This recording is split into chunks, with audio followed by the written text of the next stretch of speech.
जय जिजाऊ, जय शिवराय. मत माझं, प्रतिक्रिया तुमची, यामध्ये आपलं सहर्ष स्वागत. मित्रहो, आपल्या भारताचे पंतप्रधान नरेंद्रभाई मोदी यांनी काल देशाला उद्देशून जे भाषण केलं ते भाषण 29 मिनिटाचं होतं. त्या 29 मिनिटामध्ये पंतप्रधानांनी काँग्रेसचं नाव 58 वेळेस घेतलं. याचा अर्थ प्रत्येक 30 सेकंदाला मोदी काँग्रेस काँग्रेस काँग्रेस करत होते.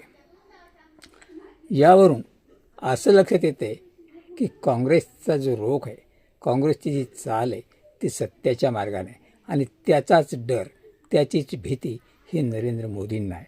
म्हणून ते काँग्रेसची माळ जप करतायत. खरं पाहिलं तर महिला आरक्षण हा मुद्दाच नाही, ती एक ढाल आहे.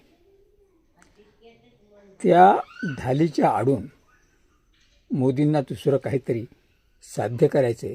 त्यामध्ये युतीशी असेल किंवा लोकसंख्या परिसीमांशी असेल.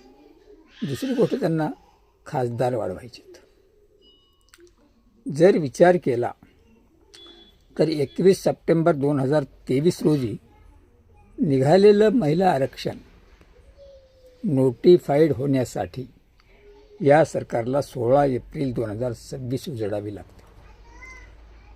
जर यांना महिला आरक्षण द्यायचं होतं तर हे बिल 30 महिने का रखडलं? कोणी अडवलं होतं यांना? 2024च्या निवडणुकीच्या अगोदरही हे बिल आणता आलं असतं, नोटिफाईड करता आलं असतं, आणि विधानसभेत, लोकसभेत महिला आरक्षण देता आलं असतं. पण द्यायचं आहे कुणाला?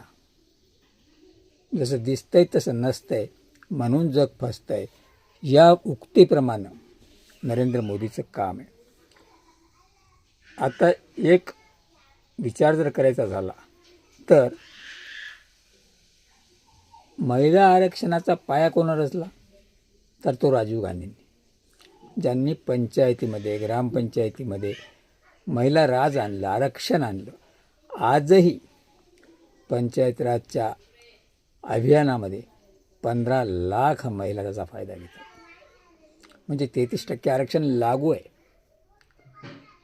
फक्त केवळ संसदेत आणि विधानसभेत नाही. तरी काँग्रेसच दोषी का?